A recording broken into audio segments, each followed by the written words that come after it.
If you're going to have a hit, you've got to make it quick. So they cut it down to 3:05. The Entertainer, written by Billy Joel. Keeping it short and sweet has worked wonders for keeping pop songs easily digestible and replayable, but every now and then a big long piece of work makes its way to the heights of the Billboard charts. In 1972, the longest song to do it was Don McLean's American Pie, with a runtime of 8 minutes and 42 seconds, which topped the Billboard Hot 100 for 4 weeks. In 1992, legendary hard rock band Guns N' Roses cracked the number 3 spot on the Billboard charts with an even longer song, the third single off their 1991 album Use Your Illusion 1. Which runs for 8 minutes and 58 seconds. Everything about this single is long. Its runtime and the time it took for frontman Axl Rose to actually get this song fully written and recorded. Quote, when we were doing that EP for LA Guns, like in 1983, he was playing this song on piano, way back then. It was the only thing Axl knew how to play, but it was his. He'd go, someday this song is going to be really cool. And I'd go, it's cool now, but it's not done, you know. Like anytime we'd be at a hotel or anywhere there'd be a piano, he'd just kind of play that music. And I'd go, when are you going to finish that already, you know? And he'd go, I don't know what to do with it, said former LA Guns guitarist Tracy Guns. The song moved from hotel pianos to the Guns N' Roses recording studio as soon as 1986, where an 18-minute version was recorded with Manny Charlton of Nazareth just before recording sessions for the 1987 album Appetite for Destruction began.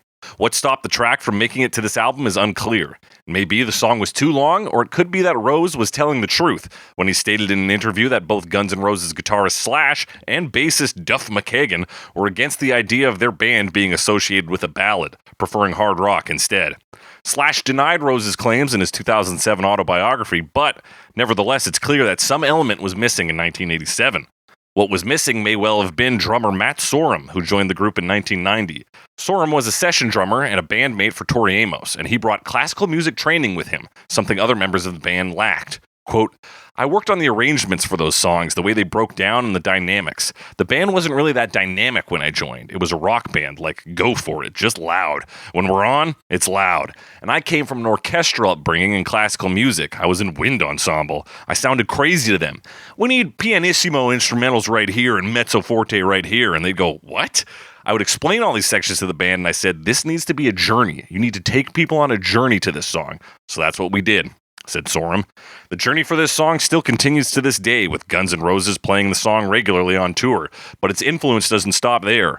Oddly enough, the song's most prominent effect on current popular culture may be in the hit manga JoJo's Bizarre Adventure, where the song's title serves as the name for the latest protagonist's supernatural stand power.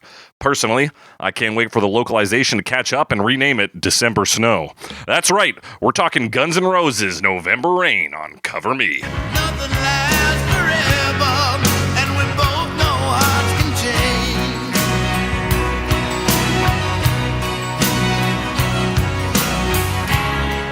And it's hard to hold a candle in the cold November rain.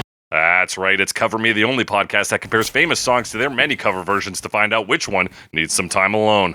I'm your host, as always, The Snake, joined by my restrained co-host, Alex Mildenberger. Alex Mildenberger. How are you? I am doing okay. You're doing okay? Thoroughly. Well, yeah, got a little COVID shot, so I'm a little achy, but I'll be Achy. fine. When I got my last COVID shot, I was tempted to text my partner and just say, I've been shot. I've been shot. But given the neighborhood we lived in, I realized that it could be taken seriously, so I refrained. Probably irresponsible, but it would have been kind of funny. It would have been kind of funny. I'm delivering that to you now so you can keep it in mind for your next shot. Yeah, okay. Because you're less likely to be shot statistically, I think. That's true. I'll see you in 6 to 12 months. Yeah, keep that one on lock. Yeah. Alex, we'd love to get our flu shots on here. I'm getting mine soon. I wish I could get it sooner, honestly. That's what I'm saying. Just give me one every day. Yeah, a shot a day keeps me at the doctor's every day. Every day. Yeah, that's what you to want. get the shot. Yeah. It's good. It's good to have a good relationship with your doctor. Well, Alex, I'm glad you're getting immunized. It's the time to do it. I agree. But we're not talking about it. 'Tis the season and all that. It is the season. It's also, we're right at the end of the season here to talk about November and its weather phenomena. Yes. And this is a funny one in terms of weather phenomena, at least for for me. Calgary, Alberta, For Calgary. sure. Because, like, we Yes. don't really have rain in November in Calgary. I mean, it's raining for you, as I understand right now. It is currently raining for me. Yeah. When I had heard the name of this song growing up, because I wasn't really familiar with it, Yeah. I was like, okay, I understand that it's like November rain because that's a crazy idea, was what I thought in my head. It's rain in November, that's insane. Absurd. And that's why you can write a song about it. But no, it's just, I mean, still cold, but also just a thing that happens sometimes. And these are like guys from California. I believe they're from California. Yeah, because Axl Rose was originally part of LA Guns. Yeah. And there's the other band, like fucking San Diego Roses or whatever, and they come together to make Guns N' Roses, He's right? from Indiana, but like, they're definitely LA based. Yeah, they're an LA based band. Yeah, and you would get rain in LA in November. That is fully possible. Whereas some places don't have that. Yeah, in the more wintry parts of the world. Although I don't know, dog. I was in Calgary recently, and like it could have rained. If it had precipitated, I think it wouldn't have been snow. That's for sure. That's what I'm saying, man. Could have been hail. This is our first time talking about a Guns N' Roses original, I think. Yes, I believe you're right. We talked about Live and Let Die like a while ago, way back in our Bond. We did a Bond month in like 2020. In 2020, yeah, holy shit. Because we recorded them right before COVID hit. Yeah, we were going to be on top of it on the James Bond craze. We're like the new James Bond movie that's not coming out now and definitely not in like a year and a half or however long it took. Yeah. So way to be on top of things, us. The broccoli estate, they fucked us, Alex. It's the broccolis. Oh my gosh. So they did. And yeah, that was a very interesting song. And one of the number one reasons for that is while it has like a full orchestration sound, it's all synthesizers. Mm-hmm. I was a little unclear on the credits of this one, but I think this song is similar. It is, yeah. So in 2022, they actually did a re-release version with authentic orchestration, with organic or real. I don't know what word you want to use for it. Analog orchestration, real instruments. Acoustic? Yeah, I suppose with an orchestra, it is all acoustic. Yeah. Generally, you can have electric instruments in there, but yeah, I'm looking at what Wikipedia has for credits, and Axl Rose is credited with the string synth. And everybody's credited with the choir. Yeah, and then there's a credit for like synth programming or something. Synth program, yeah, from Johan Langley. Yeah. So it's it seems like we don't have an orchestra. Yeah, we certainly do not. I think they do the best they can with what they've got here. Oh, absolutely. I mean, it's similar. It's like impressive because hearing their version of Live and Let Die, I always assumed they just had an orchestra. But they don't. Yeah. Guns N' Roses is a weird band in that I always think they're from the 70s, but they are like an 80s to 90s band. This is almost like 91 is like peak Guns N' Roses, actually. Yeah, this is like, I mean, this is their third album. Yes. Third, and then the fourth album came out on the same day? At the same time, same day. So yeah, this is like the height of their powers, sort of, and then they go on this big tour. I know when I read the Heroin Diaries a few years back, right? And then Nikki Sixx of Motley Crue was talking about like, and then Guns N' Roses was opening for us, even though they were like really blowing up with their first album, which is Appetite for Destruction, right? Yeah, 87's Appetite for Destruction. Yeah. That seems correct. So they were like, opening for Motley Crue. So it was before they like really blew up, but I think they were like in the process of getting really popular. Mm-hmm. But yeah, it was like late 80s, which is very interesting. So they weren't really like around because like this album comes out and then I'm pretty sure the next album was Chinese Democracy. Yeah, they're a band that has like a very strong legacy on kind of a small body of work overall. Yeah, and I think they were like maybe I'm thinking like, they did like shows, like they toured and played and got popular without records, but I don't know. That's true. Yeah, well, because 84 to like, I think they form in 84 or 85, and then it takes them 2 years to get an album out. And they were formed from these two other like local LA bands. So they probably had a lot of groundwork already laid out. The two come together and they start doing shows locally and like the quote said, like he had November Rain like on him from 1983. So it's like these guys had a lot of songs, a lot of music already written. So they just needed to put it on wax to really take off. They just need to like finish it up and get a recording. Yeah, it's funny how they're saying like, oh, this is the only song he can play on the piano. Like, yeah. He's not a piano player, but like this is his song. Yeah, he's got this one song he whips out. Which, I mean, they liked it, so. Yeah. You big Guns N' Roses guy, Alex? Not huge, but like, their hits are songs that I have spent some time listening to, For sure, spent some time with Paradise City and all that. What are the other ones? Their hits. Welcome to the Jungle. Sweet Child of Mine. Those are kind of your three big ones. Yeah. And then this one, of course, November Rain. And this one I was less familiar with. It doesn't get as much radio play. It's very long. So I was aware of it for many years, but didn't actually really listen to it until maybe more recently. Yeah, I truly I've seen Guns N' Roses live as recently as last year. Oh yeah. I got in there for free, and that's the first time I think I consciously knew I was listening to November Rain. Right. And I was like, oh, this is pretty good. Yeah, it's a good song. Absolutely. It's a good song. And then, so this week I really got into it, and I like it. I think it's a pretty good jam. It's got some Guns N' Roses failings in it, I think. Largely in it reminds me of the story for Sweet Child of Mine, where the Where Do We Go section is because they didn't know what the fuck they were doing next in the song. It's a very literal section. And it kind of feels like they do that again in this one with about the last 2 minutes of the song. Like the outro section? Yeah. It does feel very different, right? Mm-hmm. I think I feel similar where it's it's a bit out of place. I don't know if this is the best way they could have cut loose at the end. Yeah, because it doesn't, and lyrically and even instrumentally, it doesn't seem to jive with what happened in the first 6 minutes. Yeah.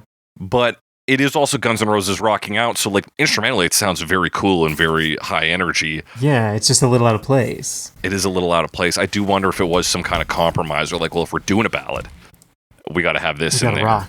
We got to rock for a bit. Also, apparently, there's sources that say there was an 18-minute version and also a 25-minute version of this song. Oh, wow. So what is on the cutting room floor for this song? Right. I don't know. And would that stitch that 2-minute ending to the rest if we had another fucking if we had the full evolution? Mm-hmm. That'd be interesting. That would be interesting. But this is the song we've got. And it's got lyrics, folks, and you better believe we're going to talk about those. But to really open that up, we have a quote from Slash here where he says that Axl wrote the song, quote, about a time someone bent his fingers back like he was a little baby. Metaphorically? I would assume so. Is he trying to say he was it was a woman kind of thing? Yeah, it's a romantic song, right? Yeah, it's about a romance that is on the rocks. Yeah, but has a chance to go either way. Yeah, it seems to be. But yeah, a weird quote. I'm does that mean? Because you could bend a baby's fingers back, I think, just because that's how babies' hands work, right? Because they're very squishy. Yeah, their bones are a lot of cartilage.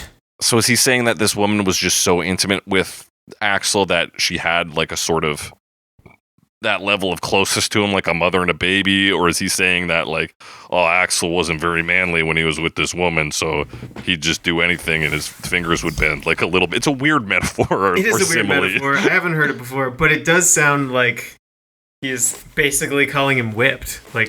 Yeah, that seems to be it. Is what I'm hearing.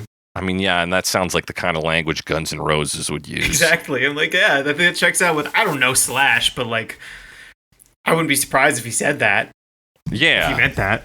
I would like to, there's another quote I'll maybe use to open this up. This is from Dave Jennings of Melody Maker, who I think really sums up Guns N' Roses here. He says, there's probably no other band who can match the Gunners' ability to sound frighteningly real and then laughably crass in rapid succession.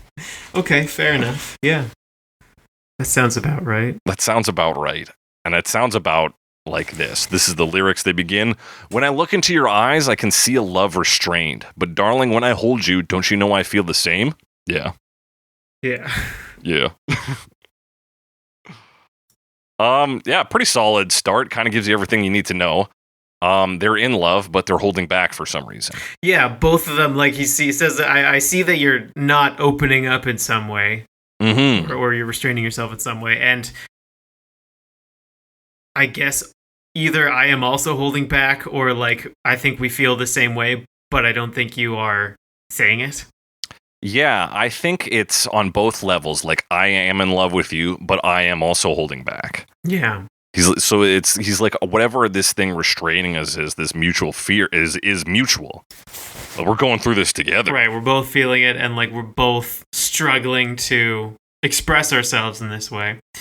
Which, yeah, it's difficult to do. It's a difficult thing, it's a very vulnerable thing to do that in a relationship. And I think he's saying, like, I see we feel the same, but obviously maybe not with full confidence because he's still not doing anything about it, right?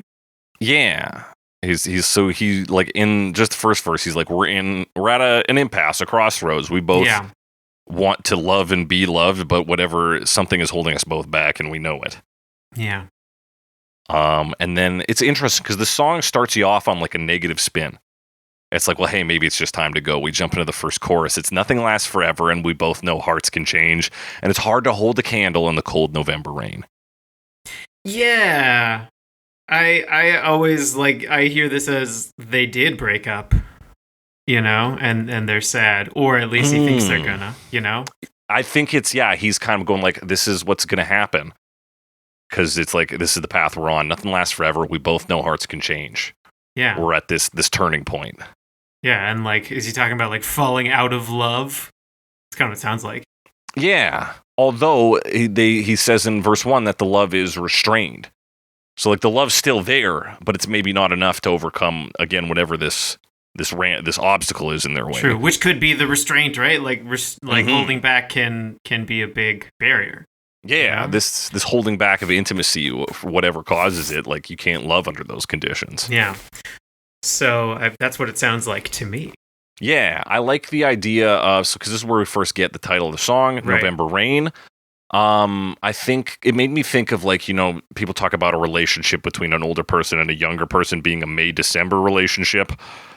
Is that what they call it? May-December? I don't know. Wait, isn't that a movie? That is a movie, yeah, which is, of course, based on that concept. Okay. Is it April, May? April, no, it couldn't be April, May, because those months are right beside each other. That makes sense. Yeah, May, December. That's the name of the movie. That's the name of the movie. That's the thing. I have not seen. And then using, a year, months of a year as like a lifespan of anything. Right. November is penultimate, right? We're right near the end here. Yeah. Oh, because November is almost the end. Yeah, okay, I see that. And it's cold. This coldness is set into the relationship.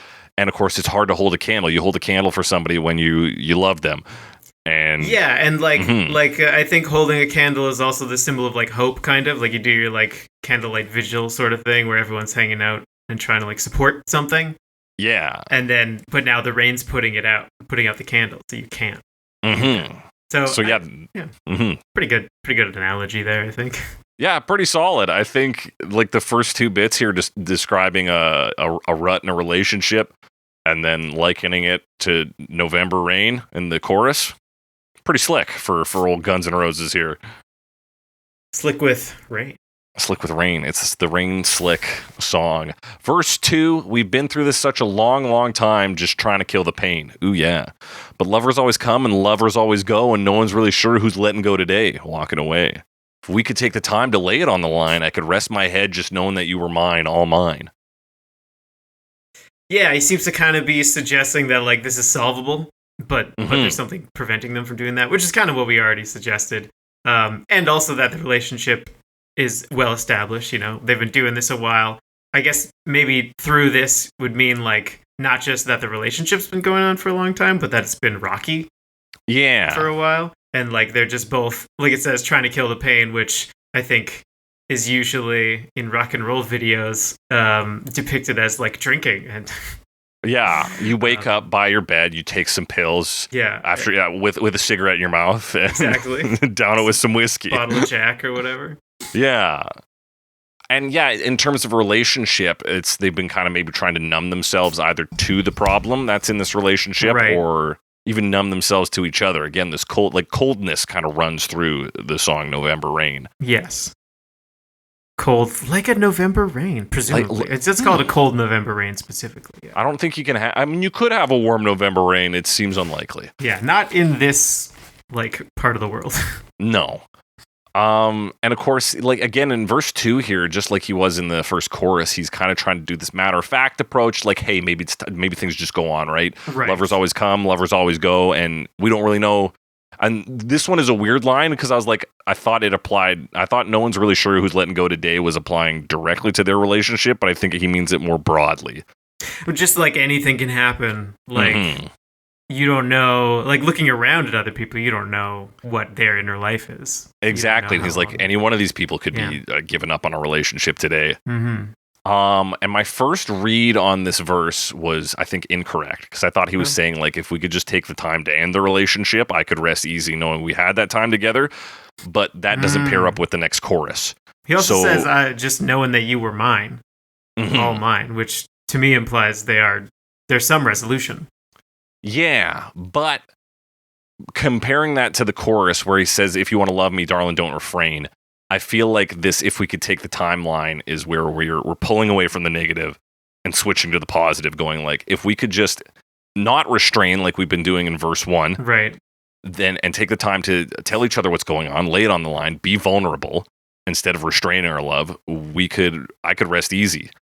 The worry is a little tricky here because that is past tense, but I think that's just how some people write. I think he means it in the more present tense. He's like, I could rest my head knowing you were mine because we took the time to mend our relationship. Versus if we could end it, then I would be okay knowing that you were mine and it's okay that you're not anymore. Yeah. I'm not really getting that from it though. Mm-hmm. I guess the all mine pushes it a little more towards the presence. Yeah, I think so. Yeah. But yeah, he's saying there's a chance. He's like, we have to take a risk to fix this relationship, but I'm pretty sure we can do it. Yeah, and so it is kind of positive. Yeah, this song slowly gets more positive and tries to address negativity, and maybe even embrace it to an extent, but be like, but doesn't that mean we can love and enjoy ourselves and be in love? Yeah. Yeah. So if you want to love me. They kind of see there is this problem we need to work past. There's this thing. So it's identifying it and saying they need to do something about it. Yeah, which for the hard rock genre is super mature. Yeah, all things considered, yeah. Yeah, the chorus changes every time. So if you want to love me, then darling, don't refrain, or I'll just end up walking in the cold November rain. Yeah, which also kind of calls back to the restrained love. It's also, it's not a refrain, but it moves into a refrain. Oh, it does. Yeah, that's arguably I don't know if you'd call it a refrain, but we can call it a refrain. Yeah, we'll work with that. I didn't know what to call it either. I was like, is it a bridge? Is it a refrain? It happens a few times. Is it a bonus chorus? Yeah. I don't fucking know. It's just another thing that leads into and then comes out of the bridge. Yeah. But yeah, similar sentiment to the first chorus, if you want this to happen, we got to do it this way. And if we don't, then this still could end, but there's a solution. Yeah, in verse 1, he's just like, well, hey, this is the cold November rain. This is how things end. And in this one, he's like, well, we can actually maybe stop it. If we don't refrain. He's like, but if you don't take this extra step, I'm going to be the one in the cold November rain. I'm going to be sad. Ah, yes. Maybe implying that he won't move on from this relationship. Because he'll be crying. Because he'll be crying. Tears. We get the refrain, which is fine. Do you need some time on your own? Do you need some time all alone? Ooh, everybody needs some time on their own. Ooh, don't you know you need some time all alone? Yeah, very repetitive. Yeah. Also, a very understanding thing. Do you need some time to figure this out? Do you need to think about it, Yeah. Kind of almost, I don't know if it's the idea of going on a break, figure things out. Maybe, but basically just, giving someone space to figure out what they need and or want. And I think, again, there's that's good. That's a good thing, right? Yeah, healthy. He's like, I'm not rushing you into a decision, I guess. He's saying, hey, do you want to take time to think about this? Yeah, so there's some surprising positivity in this that I wasn't necessarily expecting. He's like, everybody needs some time on their own. It's like, what a great life lesson, That Axel. is reasonable. That's a very reasonable thing to say. Yeah. sometimes you need space. Yeah. Yeah, that's that part. That's that part. And then it's weird because like that part is, I think, probably the weakest part of the song. Just being like, it takes some time to think about it. And then it's Right. what they like double down and focus on in the outro is like a version of that. Or it's like everybody, oh, it's similar kind of phrase. Something I don't different. know. We'll get there. We'll get there. First, we're at the bridge where he says, I know it's hard to keep an open heart when even friends seem out to harm you. But if you could heal a broken heart, wouldn't time be out to charm you? Whoa, whoa. Whoa, whoa. Did we rhyme heart with heart and you with you? Kind Bet. of. But also, we rhymed harm with charm, so it's a little better. And broken and open, I guess it's more rhyming the words before the last one, but they're on thin ice. That's what I'm trying to say. In thin ice, Guns N' Roses. Which is what happens after a cold November rain. Thin ice, yeah. Things freeze. Things overnight. freeze.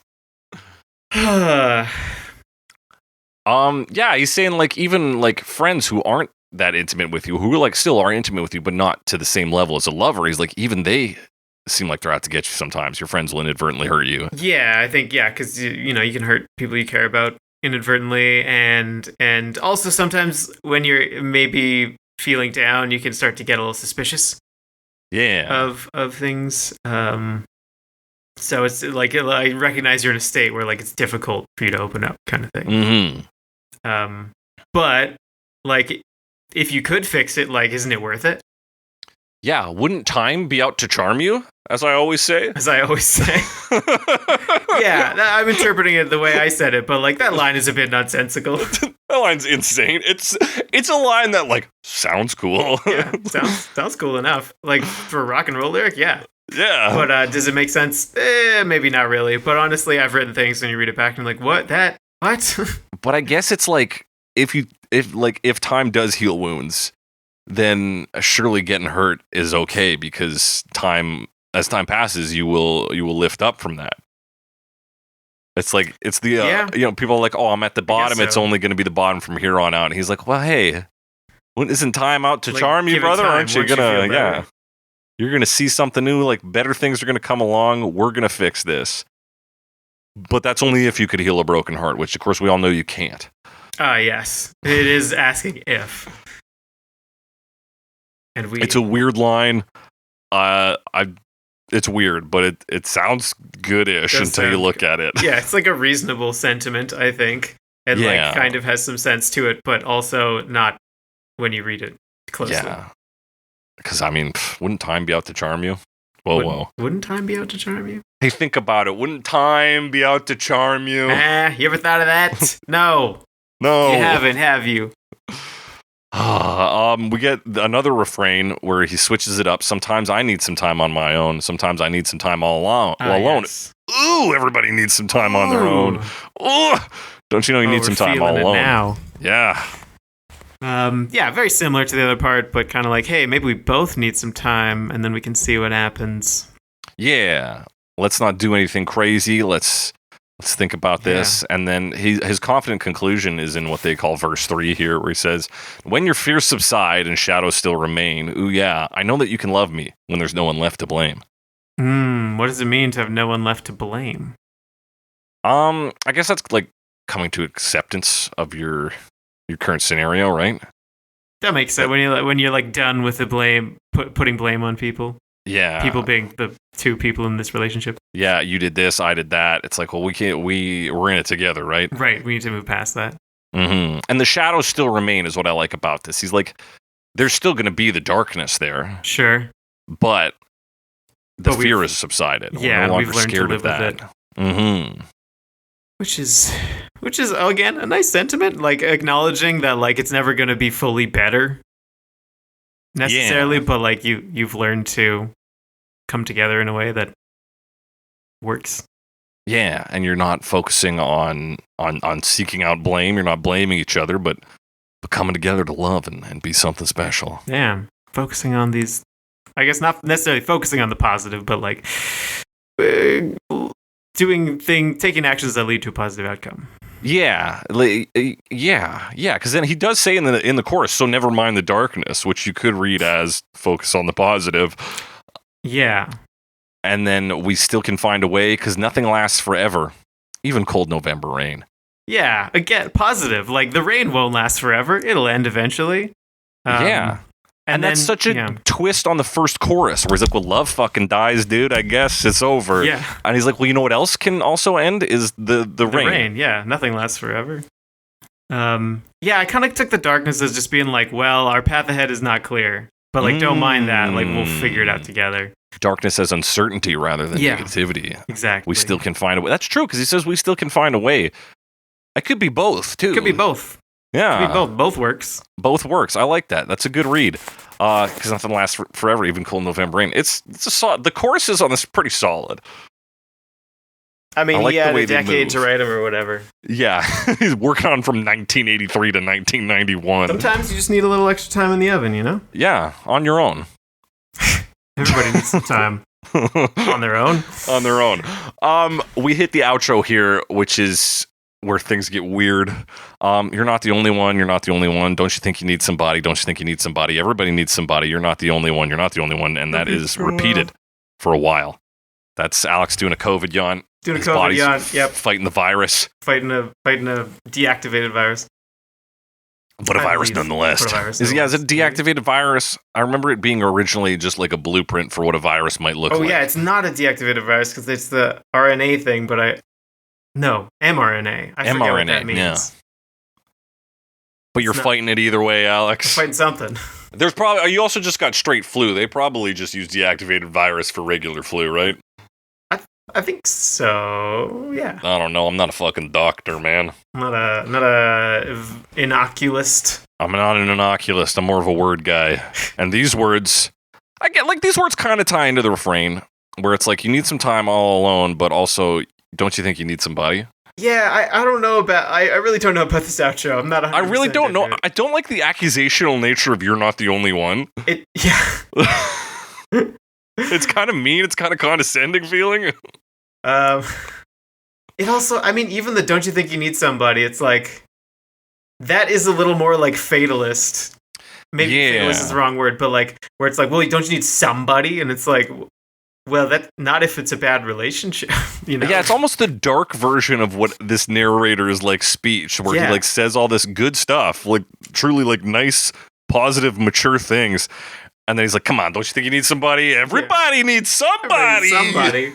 And then, like, it's kind of chanted, so it almost feels like a taunt. Yeah, and it's like true Guns N' Roses at this point. You're not the only one. Yeah. You need somebody. This part of the song is real weird. I don't think I like it that much. Yeah, I like lyrically especially I don't like it. There is something to the idea of having like an end piece to this. They said they were influenced by Funeral for a Friend by Elton John was one of the influences, and kind of Layla as well. These sort of big masterpieces that have a bit of a prog, influence where they go through different kind phases. Sections. Yeah, but I mean, Layla is like, there's a slow intro, and then there's but like, it's not like this. No, it's not like this. This is the outro is where things fall apart, I think. Especially lyrically. Yeah. Our tone gets lost. I tried to check on the album to see if it was just like, oh, we're using this to work into the next part of Use Your Illusion or something, but like that make a lot of sense. No. And that's too bad. It's like it's fine, I guess, but like if you think about it, it just doesn't make sense. And it sounds a little out of place. It's in my opinion. At best, it's the same level as Where Do We Go Now, like I said earlier. Right. At worst, it's undermining our narrator here and making him sound a lot more evil, which maybe it's on an album called Use Your Illusion. Is this a song about tricking somebody back into a relationship? I hope not. I hope not, because I liked the stuff before. Yeah. I also feel like Where Do We Go like fits the song better. Yeah. I don't know. More so than this, but I agree as well, because I thought about that section in my head this week, and I was like, yeah, but that section fucking rips. Like, Where Do We Go Now? Yeah, whereas I don't feel as, maybe if like the music was stronger, I wouldn't care. Maybe, or like more thematically in tune with this orchestral sound we have going on here. But hey, man, that's the lyrics. A sort of sweet end of love song, but suggesting that perhaps it doesn't have to end. Yeah. that there is a way through. Yeah, it's a somber but hopeful song. Yeah. Yeah, it is. And what does it sound like? Piano, baby. Oh yeah, the piano is a major part, particularly at the start, for the Yes. first like maybe half or so. There's already been comparisons to Elton John, because he's a piano guy. I guess I don't know why specifically. If this sounds like Elton John playing, like They pull a few things from Elton John. So I mentioned A Funeral for a Friend, and then there's this interview with Matt Sorum, in which he says that Axl Rose is apparently a big Elton John fan, and he put on the song. They were just like hanging out, and he put on the song "Don't Let the Sun Go Down on Me."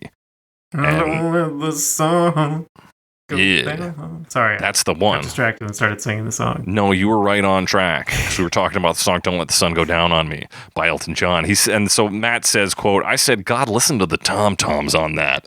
And Axl goes, "Yeah, that's cool, so epic." I go, "What if I use that sort of a phrase as pieces of the song, almost like a melody that would work into the song structure?" Now, what he's saying there, I don't know what the fuck he's talking about. He's playing drums, but they were. There's a clear, like, heavy Elton John influence, right? In ways that maybe I say clear, but are maybe not clear to the average listener so much as it's clear to their song making process. Could be another thing where it's like, well, now we have lots of pianos in rock and roll music, but maybe it was a little more niche at the time. Oh yeah, maybe Elton John kind of 90s? bridges the gap a little bit because he's like, hey, I do some rockin' stuff where I really hammer this piano. Yeah, but I'm like, Billy Joel also played the piano. Why is it not a Billy Joel thing? And I do think of those two as a united front, if only because they did a doubleheader tour when I was in high school. And are apparently friends. They should be. They're both piano guys. One of them's a piano man. One of them's a rocket man. They're both man. But they are both man at the end of the day. Yeah. But yeah, that Elton John influence in the form of a piano is here immediately. Yes, we got that. And also string synth. Pretty early on, that string synth comes in. And then there's some like weather sounding effects too. It's kind of like windy. Yeah, wind, we get rain, and of course we fade out at the end of this track on a bit of like wind and rain. Yeah. And we get a lot of, there's other synths in here, like there's the string sounds and there's kind of like string adjacent sounds. Yeah, there's definitely like a flute synth.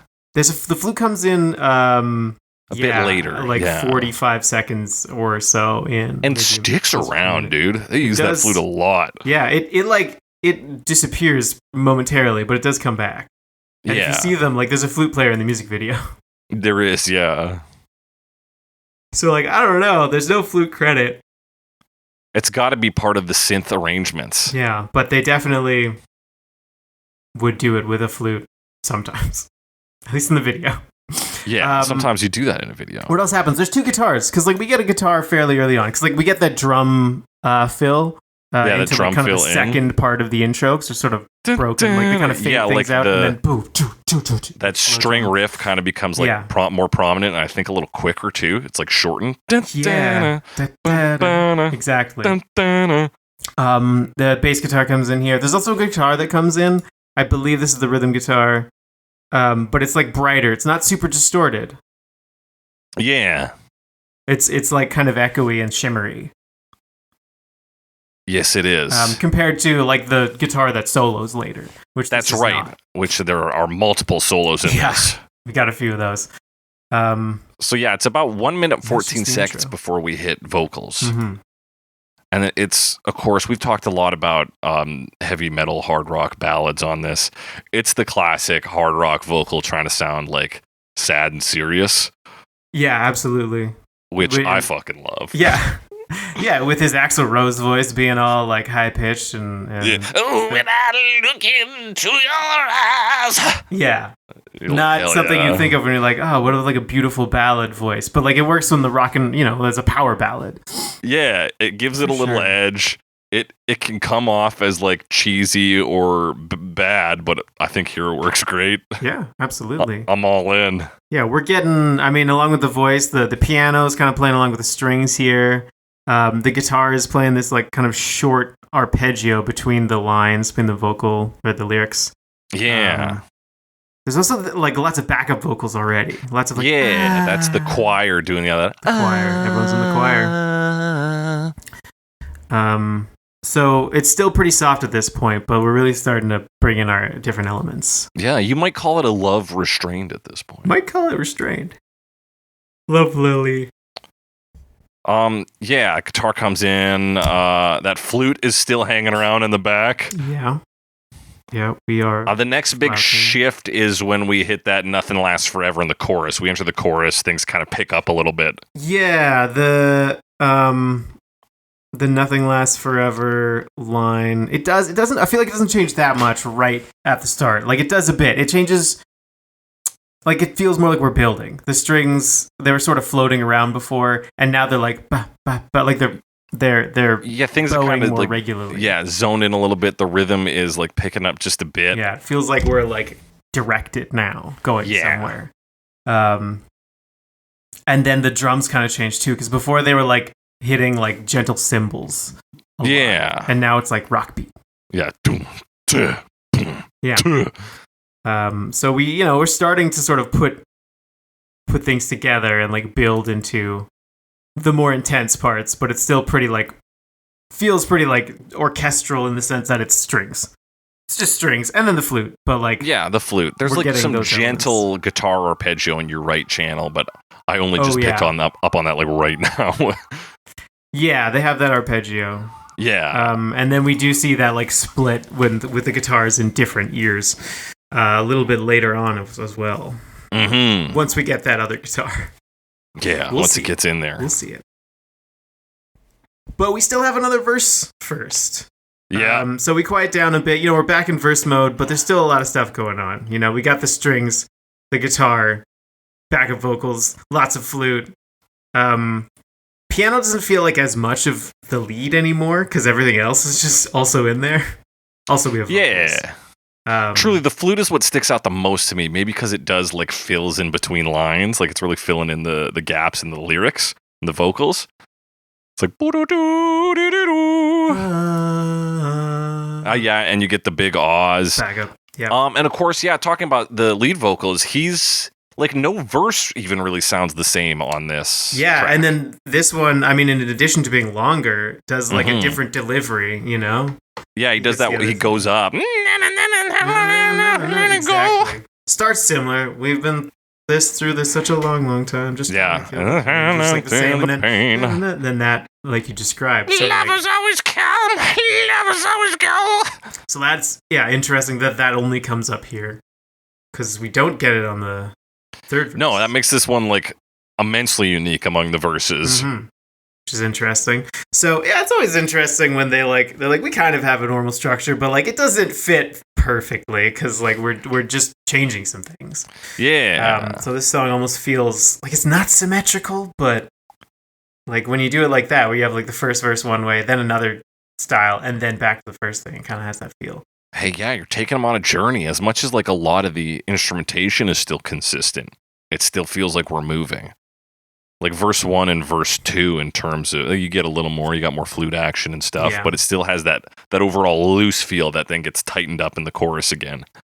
Yes, which we move into, another chorus. Yeah. Which this one's pretty similar, right? I think we have a little more though. Yeah. I guess before it was like da, da, da on the strings, and now it's not that, right? It's there's more strings. Yeah, there's more strings. Na, na, na, na, na. They're like kind of doing their thing. Just a lot of stuff. There's a lot more things. Yeah, it's richer. Yeah. And then we have this refrain section. Yeah, that's we what hit that it's refrain. Called anyway. I feel weird calling it a refrain, but I don't know what else to call it. Post-chorus? Post-chorus, yeah. But also post-bridge solo. Yeah, well, it's pre-bridge solo. Pre-bridge solo. Well, I mean, it comes up again after the... yeah, right. And then it's post after that one. Which is the bridge. It's a bonus segment. A bonus segment, yeah. But what's the bonus segment like? It does quiet down a bit. You know? It gets somehow even more gentle than like the verses have been. Yeah, again, it has a building feeling to it, though. Like, again, it feels restrained, like we're going to something. And I think it's similar where like the strings feel very focused. They're kind of doing like they're playing fairly fast here too. And they're rising. The strings will consistently rise in this. They like to do a ba-na-na-na, da-na-na-na. Yeah. I realize now they do play fast, but like only right at the start. Yeah, they come in quick and then kind of slow it down. We're getting some big stuff here. The guitars and the piano are playing arpeggios. It's kind of slow arpeggios that don't last very long. And then the drums are really big. You know, it's pretty slow, but they're like... Yeah, the very occasional drum beat, but it's such a big hitter that it keeps the energy going. You know, still pretty slow. This is our classical drummer, you know? He's got a little more restraint. Oh, interesting. Keeps coming up. And then there's a little flute. That's how we get into the bridge. Yeah, just a little kiss of flute, and now we're in the bridge. Which I honestly would have even called another verse. It didn't sound that instrumentally different to me, but I guess it's a bridge because it bridges to a guitar solo. Yeah, I do feel like we've changed in the bridge. Like it feels like we're getting the distorted guitar now. You get these big distorted chords.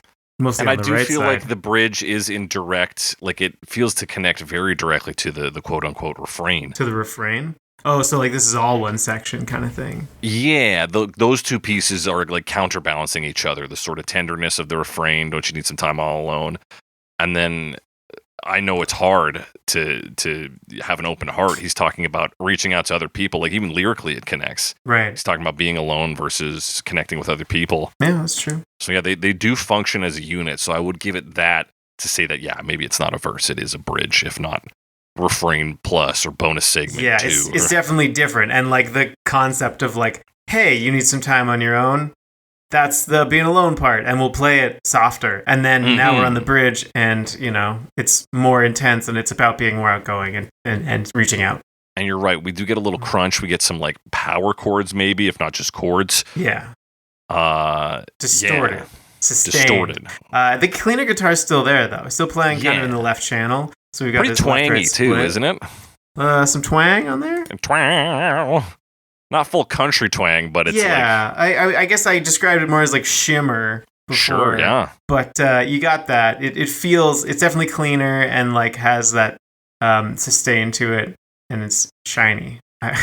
Yeah, I guess shimmer because it doesn't fully have like a, because when I think twang, I do think country, so I'll give you that. Yeah. It would fit in country though. Sure, yeah.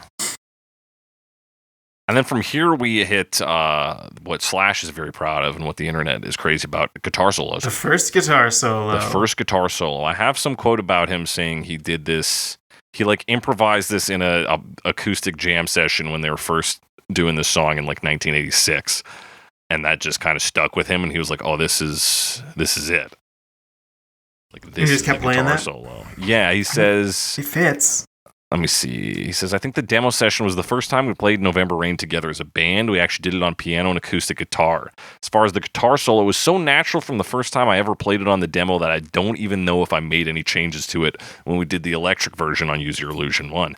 I never even went back and listened to the old tapes. One of the best things about a melody for a guitar solo is when it comes to you the same way every time, and that was definitely the case with November Rain. It does. It feels natural, right? Like it fits in the song very well, and it fits the tone of everything. You know, it's good. It's a good solo. Yeah, solid solo. Sometimes solos can feel bloated or out of place. Not the case for Guns N' Roses, I think. I mean, the song's already 9 minutes long. It's not hard to bloat it. Yeah. But yeah, and they do a good job of like breaking it into chunks, right? Like we'll listen to a lot of jazz versions on this show where it's like a 3-minute solo and you're like, shut the fuck up. Whereas this, they're just like, okay, we're going to give you a minute. We're going to do solo, one. Come back. Do another one in another minute. And then another solo. Yeah. So, hey, Slash is doing great work here. Yeah. Good work. And Slash. The flute's still there. The flute is still there. And they're also like playing quite a bit of strings, and then that clean guitar is still there. But I mean, it's a guitar solo. We say solo, but it's. I know there's other stuff, but like the focus is the guitar for sure.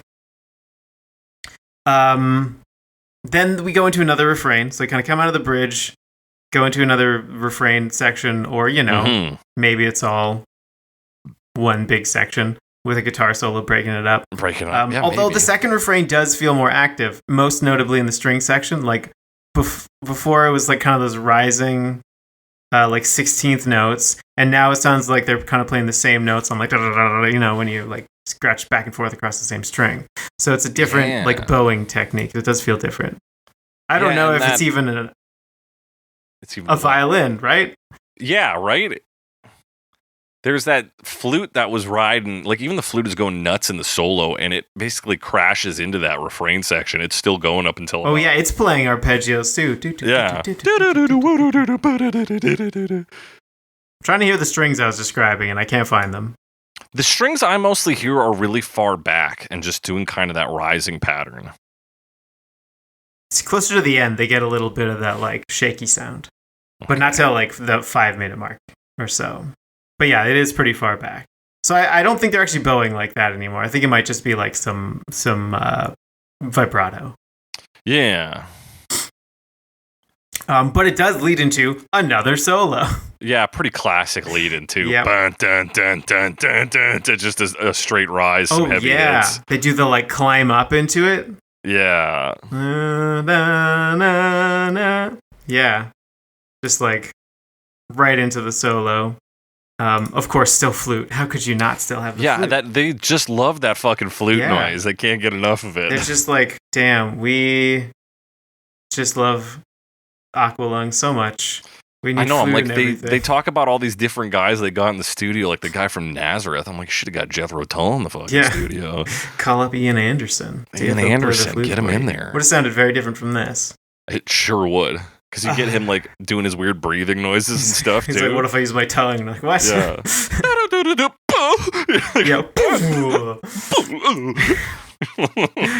Ian Anderson. A classic man. This was around the time they won like best hard rock / heavy metal. Heavy metal, yeah. Album at the Grammys. It was within the next year or two, I think. They won in the 90s for that? Yeah, because like everyone thought it was going to go to Metallica. Right. I think it was the early 90s. That's insane. Yeah, I mean, it was... Look, I'm trying to remember what they won for. I think it was Crest of the Knave. It's not the best Jethro Tull album, all right? They gave it to them because they were like, these guys deserve it because they made Aqualung, right? Right, it was like a longevity thing. Yeah. Like, well, you're not really getting it for your current work, you're getting it because of your past work. Yeah, which, like, maybe not the best reason to give an award, but, like, I think they're worthy of an award. Sure, yeah. Anyway. So yeah, another solo hits. Second solo has hit the song. It's great. And then boom, we ride that into the Fears and Shadows verse. Yes. Where the choir comes back pretty big too with some We should get a lot of big choir stuff at this point in the song. It's just a lot of stuff happening. It's big, but it's all been fairly consistent throughout the song. And that's what true. Like, coming in this week, I was like, fuck, 9 minutes of song we got to talk about. It's going to be tough. It's like, oh, actually, all the elements are kind of there from the beginning, and they just shift and move in terms of intensity. And like, maybe the strings do a different thing, but it's like, I'm not going to dig into the specifics of that. Yeah. We do get a nice kind of plucked section around the final chorus there, around 6:03 it starts, where the strings do that. There's a lot of that. Which, I mean, it's a string synth, right? Yeah. This is the part that, to me, sounds more synthy. Because he's playing, like, just because of the way he's playing. Like, this would be more like a pizzicato thing, I think. Although you can play that fast. You for sure can. But this, to me, is like the more synth-sounding part. And yeah, I think just the consistency of those notes being, synthetic, like right on the fucking money every time, plays into, like, reveals that. You're like, okay, this is not real people. Yeah, a lot of that arpeggiated stuff. And this kind of carries us to 6:49. He says, even cold November rain, we get the big guitar chords. Did we talk about the other solo? Does the older solo happen in the outro, like the real outro? Well, I called 6:17 a solo. 6:17. Maybe it's not really a solo. Let me see here. It's more just like a transition. Yeah, that's just like your... Because it's just some big guitar chords. Yeah, maybe solo's the wrong word for it, but it does. There's like big organ sounds and stuff. Yeah, it sounds like an instrumental outro. It sounds like we're going to take this song down. It does. Because we just did the magic trick reveal of like, hey, even November Rain ends. Yeah. And it does feel like the an full ending, turnabout. It feels like an ending. Even this song ends. Psych. Yeah. And then even like they do these like big high string flourishes at the end, and then like runs, and then that is like, oh, the song's over. But not really. These big string runs. Yeah, you're like, okay, we're taking this thing down. We're landing this plane. And then like the piano, dun, dun, dun, like this is the like Jim Steinman part where we're like, it's not over yet, and I'm playing the piano. This is very like Meatloaf. Yeah, revving it with the piano. Where like this has got the attitude, it's got the tone, and it sounds great. I think what it leads into, again, like we said, kind of betrays the rest of the song. Yeah. I mean, at first you're like, okay, what are we doing? What are we doing? We got a little like kind of drum roll sound, and like the guitar is starting up, but it's low and it's going to break out. Yeah. And they really do break out, and I understand why you might want to do something like this. And the final like guitar solo is actually kind of cool. You know, I like this more than I thought. Yeah, here's my argument. Take out the lyrics. Yeah, I think you're right. End it with that guitar solo, and then just end it. Yeah, just end it. This is totally like without the lyrics being weird. You've just got some killer music that just kind of revs the engine one more time. Shredding, bring Slash out, does his thing, and then even do ooh a bit. Mm-hmm. Don't do all the other stuff. Yeah, don't do the like this is Halloween choir style chant thing. Yeah. Sounds 100% that. It is a little Nightmare Before Christmas for sure. It's quite, It's a bit much. They like the elements are there. I feel like there's a bit too much. Still a good song. One note. Yeah. Somebody, don't you think that you need somebody? Yeah, and maybe it'll grow on me, because usually sections like this do grow on me. When I'm like, it feels out of place. I'm like, yeah, but I like it now. So there's still time. But for now, I think without lyrics, this would be better. Yeah, and a lot of people don't. Like, we're going to talk about a few covers this week. Only one of them covers this section. Yeah, it's not common. So, there's a reason for that. But it does, like, again, instrumentally, very cool, leads us into a Rain outro. Oh, yes, we have the Rain. Yeah. Because you got to slow it down a bit right at the end. Because it's still... Future's still uncertain, right? Yeah. Like, this is just like, this is what could happen, and now we're going to try, but, like, we'll see. Yeah, there is, like, is the outro supposed to pull us out and, like, or, like, time show us that it didn't come through, they didn't make things work, or it's the use of this outro, I don't know what its purpose is. Yeah, I guess amp them up, but, like... Amp them up, yeah, for sure, musically, you can still do that. Go wild, yeah, you can still do that. Yeah, but don't love the lyrics on this. Don't love the lyrics on that section, but that's fine. Big, great song overall, and it has a huge production music video. Oh, absolutely, yeah. $1.5 million to make this. And of course, there's some like really expensive shots in this. I think the highlight for me, and apparently it was very frightening for Slash, is they've took him out to like a small church in, I think, New Mexico. And they're doing helicopter aerial shots of him playing this guitar. Slash says, quote, "When I got out onto the set and did my thing, I noticed that this helicopter would come back and forth at extremely fast speeds and get really, really low. And I thought, well, this will be my last day on Earth." Thought he was going to get his head cut off by he thought he was going to fucking... What a story that would be. Yeah. Not ideal. At least he has... Not ideal. Oh, he wasn't even wearing the hat. He didn't even have protection. No, is he wearing the hat in the solo segment? It was weird to see Slash without a hat in this music. True. He's got cowboy boots, no hat. He's got cowboy boots. But anyway, let's talk about this video. Yeah, let's talk about this video. It's so apparently based on the short story Without You by Del James.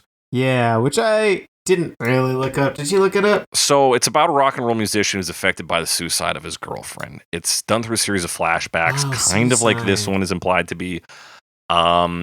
So he like flashes back to this relationship a bunch, And then he eventually becomes like so upset and overcome that he feels like his fame and his music has been what tore his girlfriend from him. So he starts breaking all these guitars in his house until all that he has left is like his one favorite guitar. And at this point, the apartment is also on fire. And so he just plays music to his death as his apartment like burns him alive. I like this short story. Yeah, it's definitely that story or part of that story. Do they like it, or does director Andy Morahan like it? It's unclear. The director, yeah. This dude directed Highlander 3 and also did the video for Last Christmas by Wham, which we've talked about. Which we have talked about. That's a pretty solid video. Yeah, pretty decent video. Both like kind of literal videos where it's like showing a story of something similar to the song happening. Yeah, of events loosely related to the song. Yeah, this one's a little different. It's not like the song exactly. I think it's just tough to show like this is a complex relationship that could be saved and could maybe not. Yeah, so they go for a kind of more visually readable happy wedding contrasted with funeral. Yeah, and it has a few scenes. We start with Axel like in bed taking presumably sleeping pills, and like there's booze on the nightstand, and like he's drinking water though. Yeah, he put out a cigarette too. So we almost that same image we described earlier, but with water instead. Yeah, exactly. And then it cuts. So it sort of cuts between a few scenes. We have the band performing the song in this like theater, which is a theater in LA. Yeah, it has a name. It's called the LA Theater. Which I wrote down? Nope, Orpheum Theater. The Orpheum, yeah, okay. The Orpheum Theater. And then you see the band playing. They've got like a bunch of instruments supporting them. We already mentioned there's a flautist. But like they actually have like string players and stuff and all these backup singers. And then, so that's one scene. And then there's a scene of a wedding as well. Axel and his wife or girlfriend of the time. Yeah. Stephanie. Right. Stephanie Seymour. Yes. Yes. So that's another scene. And then there's this church out in the desert, which I referred to as a chapel because it's small, but it does seem to be a church. I don't really know the difference. And then... It is a church, apparently. Apparently it had a church. Now, this is another weird quote from Song Facts. There's no actual quote, but this is what it says on the site. They said the band filmed this video's outside shots of Slash playing a solo in New Mexico, where they had a church specifically transported. Weird. Yeah. They put the church there? They put the church there. There. Theoretically moved the church there from somewhere else. Like, was there not already one somewhere? Like, yeah, you couldn't just go. You don't have desert churches? I don't know. I guess if you want the abandoned church shop, but they didn't build a church there. They moved it. They moved a church there. What if they borrowed it? That's so strange. That is strange. Interesting. So yeah, that's the scenes in the videos. Everything kind of progresses alongside each other. So like you're watching them perform the song as you're watching this wedding happen. Mm-hmm. As you're also, it cuts back to like Axl Rose sleeping sometimes. Yeah, and like Axl Rose in scenarios that don't look like a funeral yet, but like it comes to be that he's kind of like at a bar with some people. Yeah, it shows that this like rainbow place. Yeah, which I think might be a famous club or something. I don't know. The Rainbow Club. I'm not sure. What I did like right off the bat, though, is the lighting in that first scene with him taking the sleeping pills is roughly the same lighting you get on the stage when they're in the Orpheum. Yeah, that is cool when they do the transitions where it's like, oh, the blue light swings by, and then, oh, it's actually him in bed now. So that's a pretty good transition. That's pretty good. You also, it doesn't show it much, but you do see Axl Rose playing the piano in, I believe, that desert church. Like, very briefly. Okay. Like, just at, like, 58 seconds. It looks like it could be the desert church. Oh, yeah, because it opens up, and then he's there. Right, and then it becomes just, like, a CGI desert space. So there's a few churches in this. Yes. And it's different churches, it seems. Perhaps. We've got they're, like, at 46 seconds, you get this up-close shot of a candle and the crucifix, and the Yeah. candle gets snuffed out. There's a few crucifix shots. There's like a just like Jesus crying blood shot as well. Yeah, some real heavy symbolism. Yeah. God is crying and all that. But yeah, other than that, it's like, yeah, you see the wedding scene progress. Yeah, Slash forgets the rings. Slash forgets the rings, and then Duff McKagan is like, just use my rings. Because he has a bunch of rings on, I guess. That's right. And everybody's got the big, like, teased out hair. Like, Yes. Everyone's got huge hair, except for our boy Axl Rose. yeah, you got to differentiate him. Yeah, who's got like a very like regal looking suit thing on. I don't know what you call that necessarily. Yeah, it looks like almost like military-esque. Yeah, it does. It's like really like, I guess, tuxedo style, but like it's embroidered. Yeah, like sort of like Renaissance military commander or something. But like Ren Fair probably. But yeah. But yeah, I don't. And then it does cut to them like after, or maybe before the wedding, and they're just like, we're hanging out at this bar. Mm-hmm. That's funny. Yeah, because it kind of rides us through the progression of the wedding. They get married. They go outside, do a little reception. There's dancing. There's throwing. Well, the throwing comes at the end of the bouquet. Yeah. Which is a pretty good shot. Yeah, we do get a reception. The reception is very intense. A few other scenes in there. This is where we get the guitar solo. Before that, so you see these like you said, aerial shots of Slash with like a lot of wind in his face, presumably from the helicopter, playing this solo. In his sort of he's got stance. no shirt on, but he's got his jacket on. Leather jacket, leather chaps, cowboy boots, cigarette in his mouth. Pretty cool looking, I will say that. Yeah, they're great shots. Yeah. Do you think this wedding dress is supposed to be like kind of racy? Yeah, because the front is like really like open, cut up. Yeah, it's full on open. Like, I think it's supposed to be that way. The garter. What? It's supposed to get the people going. What's the garter even for? Does it do anything? It garts. Garts your leg. There's also a brief shot of Axl Rose walking through like a cowboy town. That's why is he walking through a cowboy town? I don't know. And then it just shows a sign that says guns. It just looks like a fake cowboy town. Yeah, he looks like he's on a set for a Western. Exactly. So that's fun. And then, I mean, this is guitar solo time, so they're like, we gotta show something. We'll show them performing. We'll show Axl Rose walking in blue light, so you know he's sad and all that. And then once we do get back to the story, you already mentioned the reception. Everyone's having a good time. Yeah, they cut the cake. They cut this massive cake. It's like 5 tiers. Big cake. Everyone's like sharing cigarettes and having a good time. There's a guy playing an accordion. Many cigarettes in this music video. It was, I mean, there just used to be a lot of cigarettes, I think. That was just normal. Yeah. We really put an end to that in a lot of ways. Yeah, we really like crushed that for the most part. Like quickly. Like early youth, I remember like smoking sections and lots of like cigarettes in places. A lot fewer cigarettes in places nowadays. Yeah, I was looking forward to smoking cigarettes when I got older. And then they just took them all away. They took it away from us, bro. And then everything, all hell breaks loose at this reception. It starts to rain very heavily. Mm-hmm. So people are knocking shit over. And everyone goes fucking wild. Yeah. And tries to run out of the rain. A guy jumps into the cake. Yeah, only choice he could have made. Yeah. And like instead of going under the table, where he would have been protected from the rain, he decided he wanted to be wet and covered in cake. Hey, what a way to be. But I think it's a metaphor. Because of the rain. Because of the rain, and also because the next scene is a funeral. Yeah. And it's like, what happened to her? Of the wine spilling on the table. It's like blood. Yeah. But, I mean, the short story that this is kind of based on is about a suicide, right?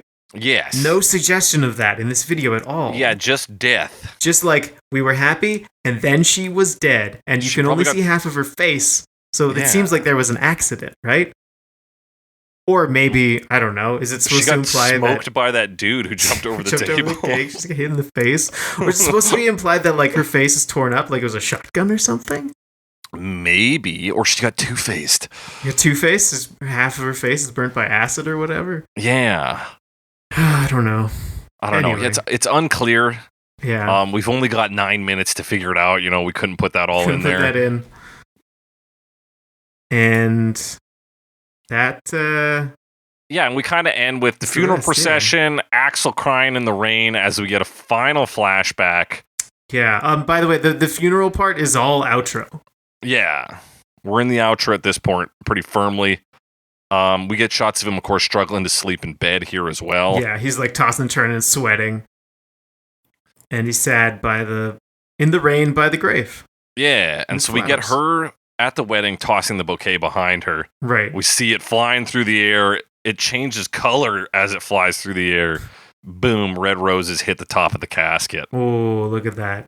Pretty good. The wedding bouquet was the one from her funeral. Kind of. Not really. Kind of. I mean, yeah, that's pretty much it. That's pretty much the video. I do think the like death comes very suddenly. Yeah, because they got 7 minutes, and then they're like, "Oh fuck, we're at the outro. Like, we gotta pick it up. We gotta show this death." And similar to the like, we already talked about the outro, like maybe not fitting. Now that we're like, I don't know. I guess maybe it kind of fits, but I'm like, but we're sad, right? Are we rocking out for fun, and we're also sad? Yeah, if the music was made to fit the music video, it does great.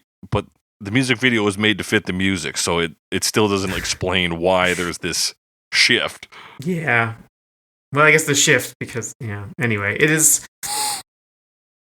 very sudden. It makes sense for the story, because the rest of the story's happy. We're happy the whole time. This is a good thing. Except for, the showing Axel being sad, but like, that's not much of the video. And then it's like, oh, but she died. She died. It's like How I Met Your Mother. She died. Oh my god, what a great way to tie up that series. Spoilers for How I Met Your Mother. I met your mom, she's dead. Can I date your aunt? They're like, yeah, go ahead, Dad. Go ahead. Anything to get you to stop telling us this years-long story, Father. Yeah. Oh, man. Ugh. The peak of television. Our generation's friends, Oh, yeah, absolutely. But that's the music video. People loved it.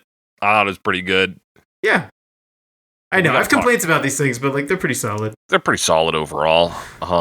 But what's going to be even more solid is our conversation about covers, which we're going to get into right after this short break.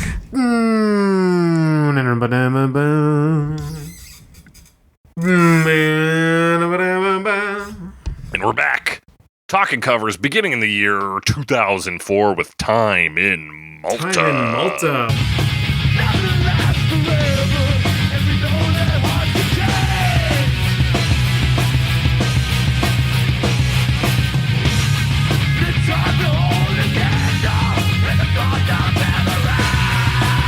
Malta is a island.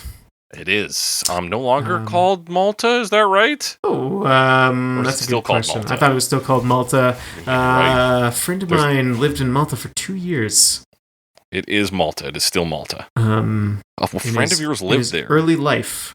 So like in his early life. When he was like 3 or something like that. Okay, that doesn't mean that's boring as hell. So it doesn't remember that, but that's the only reason I have always known Malta exists. Okay, I've always known it from an old Agents of Cracked video where Michael Swaim says "fuck Malta." Fuck Malta. Yeah. Fuck Malta. I do recall. That's all my connections to the Republic of Malta. Republic of Malta. Thank you, Malta, just for existing. For giving this post-hardcore band a name. They disbanded this same year, 2004. Yes, and apparently they're openly political. Ooh. I don't know where I read that, but I read it somewhere. Probably from their Wikipedia page. Political in this day and age? I know, right? 2004? So what happens in this one, though? This, is more guitar-driven, right? This is a post-hardcore band. Yeah, this is like kind of the version Guns N' Roses would make if they weren't doing ballads. Yeah, and we're like, synths, no thank you. We just have a guitar or maybe two. And their tones are a little more hardcore aligned, a little different from the hard rock. The part they do keep feels like the most important thing. It's just a descending, which seems so simple, but like it is kind of an iconic part of the song, you know? Yeah. Just that like descending, but they're chugging. Yeah, they translate it to that. It sounds pretty good. Yeah. It's like a shredding kind of chug because it almost sounds like they're hitting it quite a lot. Oh yeah, it's like super distorted. Yeah, aggressive kind of playing. There's lots of that. There's also a lot of other like fast playing. You know, they kind of play higher and then like keep the lower chugging, but like we'll play higher fast guitar. Yeah, they really like that guitar arpeggio they set up. Yeah. Exactly. And then the vocals. I mean, these guys I don't know exactly what melodic hardcore is. They are associated with melodic hardcore. The vocals are melodic, but it's definitely not the same melody as the original, and it's like pretty screamy. Pretty screamy, a little bellowy. Yeah. It's they really do establish a sound here. And my first concern was like, well, how are we doing like a love ballad with this? And the answer is they really lock in on the line, just trying to kill the pain. Yes, they say that a lot. A lot. They love that. Yeah, because they start similar. They have the intro, they have the verse and the chorus. That's very similar. And then they throw a refrain in there because they really like that refrain, talking about pain and killing the pain. Well, being on your own. And then later on, they do their sort of like, I called it a second verse at first, but it's more like an alternate section that they do a couple times where, yeah, they sing a long, long time just trying to kill the pain multiple times. Yeah, multiple times. And that, of course, is from the second verse. But yeah, they kind of, it's like an excerpt. They take it and rework it. And then they do the bridge. This is still pretty early in the song. This is like 140. Yeah. And then a solo, guitar solo, very nice. And then they're sort of like they have another like third verse, which is really a subset of the second verse, which is the if we could take the time to lay it on the line, I could rest my head just knowing that you were mine, which is the end of the second verse. Yeah. So they do switch it up quite a bit and like shuffle things around. Yeah. That's kind of their structure. Let's see, do I have other notes on their structure? Yeah, their fade out is just like longish. Yeah, they got a longish fade out. I could accuse this one of being a little one note, but I do think they do a lot. It's good that they shorten it up. Yeah, they shorten it up. We're only 6 minutes in. So they're really heavy on like a quick chug through the verses. Yeah. When they reach the need some time, which they kind of treat as their chorus more so than the actual chorus. But you need some time on your own. They do these big long chords. Right, it's all sustained chords. Yeah, and a guy who echoes stuff going, need some time! Right. I'm actually I was surprised how much they were like, as much as it sounds like they're screaming and like not being very melodic, they were pretty consistent in their melodies and then like had harmonies too. Yeah, they are like surprisingly like musical or melodic, I suppose. Yeah, for like something that is very shouty. It's like, oh no, okay, they're like thinking about it. Like they're doing this together, so like you need to have that rehearsed aspect to it, and like you need to know what everyone's singing, even though it sounds like they're just shouting whatever. So that's pretty cool. Yeah, and they do like they're pretty dramatic with the instruments. They do different kind of chugs here and there. If you're looking for a version of Guns N' Roses that's harder, like this is it. Oh, absolutely. And I think like they did a good job of like really extracting the important stuff for their like riff. You know? Yeah. Their like alternate bridge thing, which is kind of a third verse, is nice. Like, which just takes that, like they take small parts of it and then put, kind of expand on them because they really are focused on that trying to kill the pain line, which I think makes sense because they're sort of in the like hardcore. I mean, they don't get called emo, but I know it's related to that. They're in that vein of things. So I'm like, okay, so it's very focused on like pain and like my experience with pain. Yeah, I think if they tried to give us the full resolution, like played the song straight, it would have come off insincere and would come off a little boring. Where, by chopping the song up a little bit and really expanding on the one part that links super hard to their genre, we have something a little better here. Yeah, it's a good adaptation. They did some good things with this one. I think it's solid. It's good, but what might be even better is a little bossa nova. A little bossa nova. In the year 2006 with Ghetto Blaster LTD. Remind the darkness used to come find away. Walking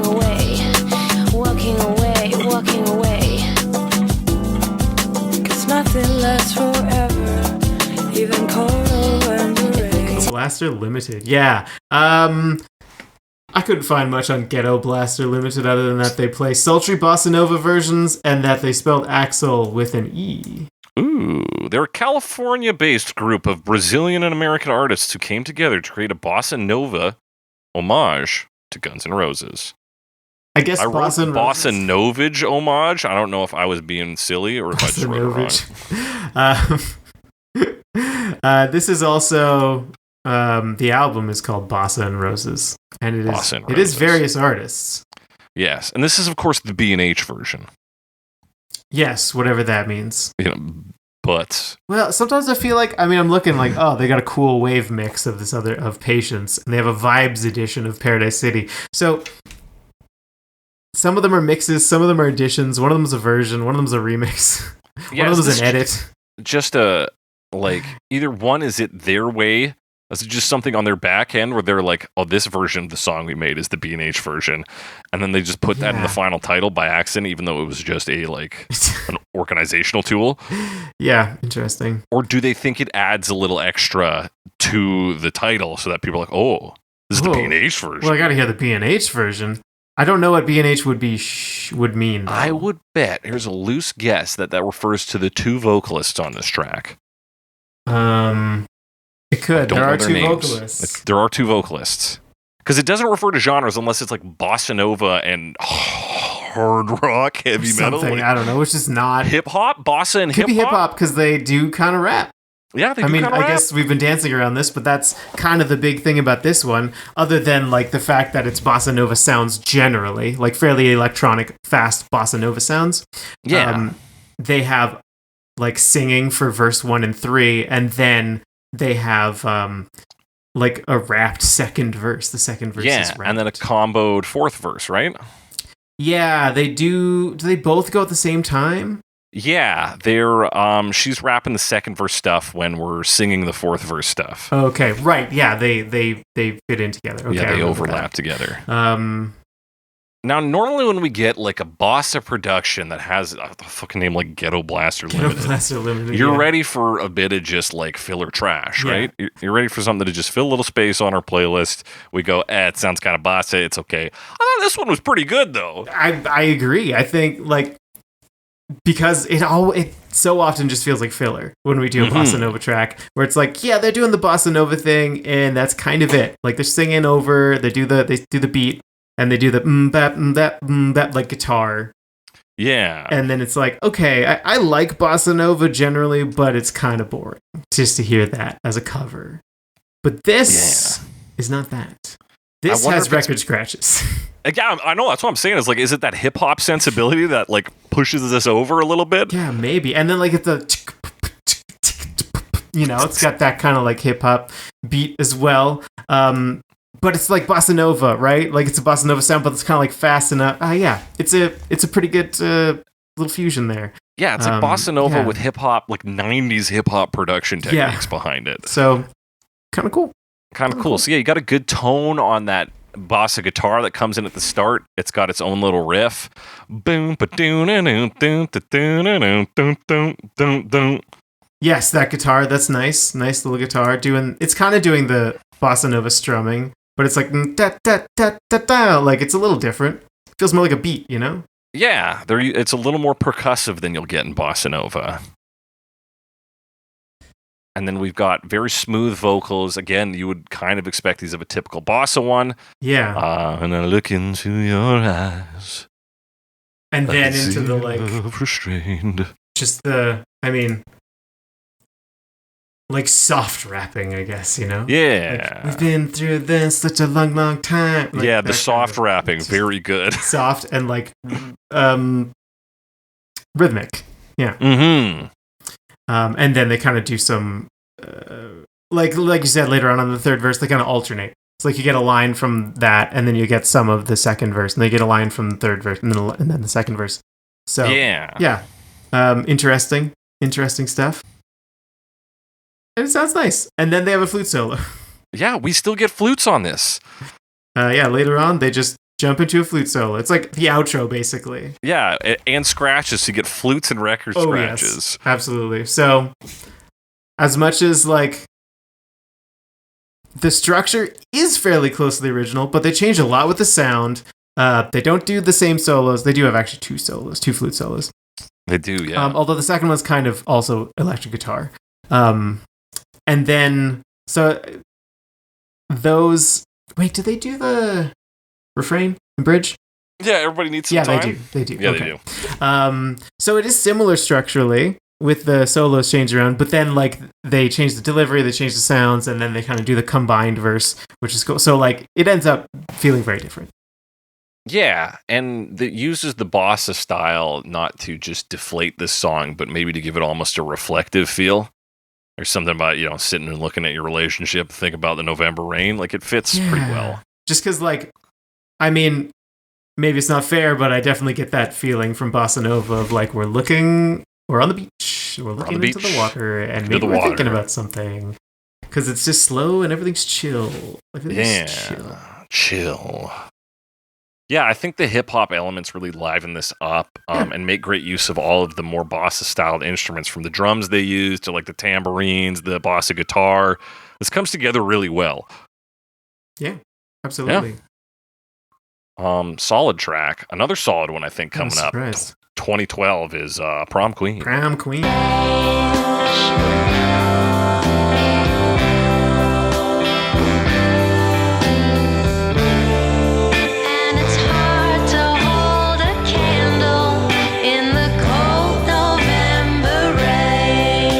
Yeah. Apparently they refer to this as doom wop. Or maybe they do doom wop sometimes. It does have like an older ballad sound, like 50s ballad. 100%, With like a bit of, I guess I'd say like this era of like indie rock. Yeah, this era of indie rock, maybe a little like dark around the edges to get that doom element in there. I think the indie rock is where that comes from. Yeah, I would agree with that, because it doesn't hit like doom metal or death metal or any of those elements. It's just kind of a bit somber. Yeah. I think the translation to a doo-wop style, though, works like a charm for this song. Yeah, I mean, it's already like a ballad, right? Mm-hmm. They just kind of moved into a different type of ballad, more or less. With the doo-wop, like 50 sounds, they got the really jangly guitar, and then like the drums and bass are like straight 50s, right? Like. Yeah, it's straight from the 50s. They're practically template bass and drums. Yeah, it's like template stuff, exactly. Yeah, and I think just like even the use of the word darlin' in the original. Oh yeah, they punch that word in here, like darlin'. Yes, like in the 50s, the 50s. There is a saxophone as well. The saxophone, and then a lot of vocal harmonies, which I think works with the doo-wop thing for sure. The sounds all work together. They all sound very good. I would say this one, compared to the other ones, is a little more like consistent throughout. For sure. Like it more sets up, like we said, it's kind of the template, bass and drums, and then the guitar is doing the chords and stuff, but it's a little more even. Like we just kind of do those things. And then we do have a solo. We have a nice, like kind of somber sax solo. Yeah, that sax solo is really nice. 3.5 minutes in. And we also get a 50s classic, a talking verse. Oh, that's true. They do the talking verse. I think they picked the exact right verse for that. I guess, is that the verse or it's the bridge, rather. Which makes sense. Yeah. Which works very well. Trying to find it. Yeah, that would be it should be before the solo. I know it's hard to keep a broken heart when even friends seem out to harm you. Wouldn't time be out to charm you? Do they say the whole thing, or do they cut out a bunch of it? I think they do. I'm trying to find my notes on it. These are the guys who do the outro as well. Oh yeah, they got it. Yeah, they got it. So yeah, it all works, and they got like the old school mic sound, like they're on one of those like AM microphones. Yeah, so you're not getting the like full dynamic range kind of thing, or the full frequency spectrum. That's right, baby. So they got the sound on lock. It works pretty well with this song, Mm-hmm. It works well, even though they don't do all that much.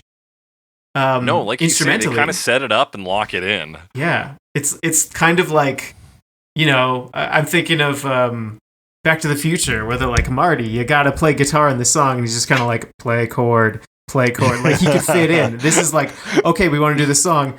The band, play this. I'm going to sing it. Like, don't worry, watch me for the changes. Watch me for the changes because it was that easy. Yeah, and then they're like, da, da, da, da, da, da, and then just guitar chords and stuff. So it is that style for sure, but like it fits, surprisingly. Yeah. They do the outro. Yes. They keep it somber. It's not like fun and intense like the original. Yeah, definitely very somber. We got some oohs, real heavy harmonies going on here. Yeah, so they kind of keep the the darkness, the somberness, and it also fits, The lyrics are similarly weird, but like that's not their fault. They didn't write the song. Yeah, they're working with what they got, and I commend their bravery for taking it on when nobody else is doing it. Yeah.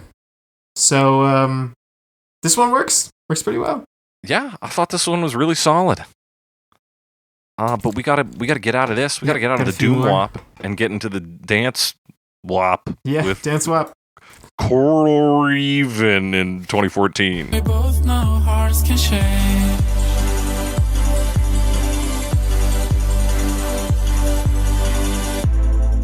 and it's hard to hold a candle in the cold November rain. Yeah, Korallreven. That's not how Korallreven? I said it. I just wanted to say it with more sounds.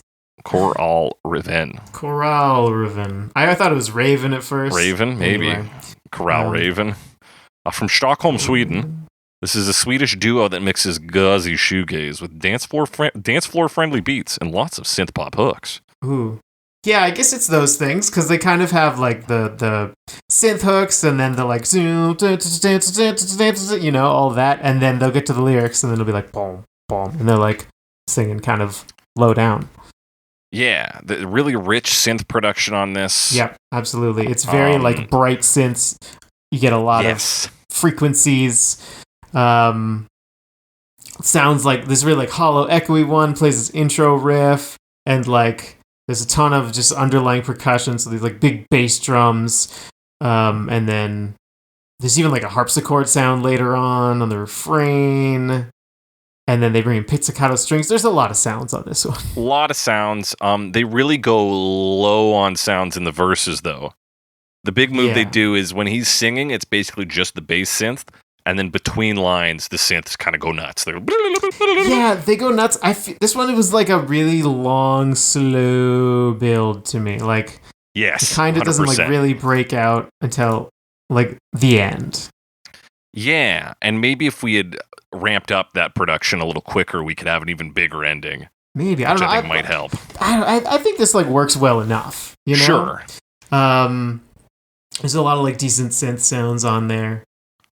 Their sounds are great. Like they really tune into that brightness, that kind of starriness. Yeah. It reminds me of, I think it's Francis and the Lights. Yeah, I could see that. I could see that style of production. At least the one Francis and the Lights album I know. Yeah, I think I know that, and then like plus one more song. 2 if you count a remix version. Sure, I'll count it. All right. Just like the one with Chance the Rapper on it. Oh yeah. Oh. Hyper like processed vocals. Yes, quite a bit. It's and got sometimes that. Harmonized or multi-tracked. Yeah, it's very. I mean, there's a lot of production on this one, right? Mm-hmm. Ton of synthesizers, ton of things going on with the vocals and layers and things. But they have that like electronic detached kind of sound to them for sure. And I do like. I mean, if I could mention the build again, please, because the original kind of has a long, like emotional build of like we've got this problem, maybe we can solve it, and then like we're gonna try, like into the outro where it's kind of more exciting. The instrumentation kind of follows that more closely in this, or more obviously, maybe. Right. The arrangement, I should say, and I think that's cool. I do think that's cool. I'm not sure if I have any other like keynotes. I don't have a lot of stuff. Part of it is like it's so busy. There's so much like production. I'm like, I don't want to dig into all this. Yeah, that's true. Your big drop comes in at about 3 minutes, 3:04. Yes, right. Like it's a build into the bridge and then like drops into a synth solo. This big like going to space here, dude. Yeah, so that's pretty big. And then that's your after big that, moment.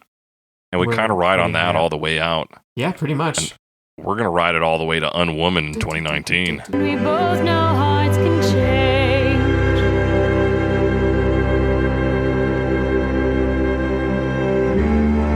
And it's hard to hold a candle in the cold November rain. Unwoman, who we talked about. For Bad Blood. For Bad Blood. I thought we talked about it for something else. I thought so too. I couldn't find it either. This one we talked about it more than once. But I don't know. We'll never know for sure. Maybe it was a different cellist. Maybe a different San Francisco-based cellist singer-songwriter. Yeah. But we have talked about her. She is a cellist, and she plays cello covers.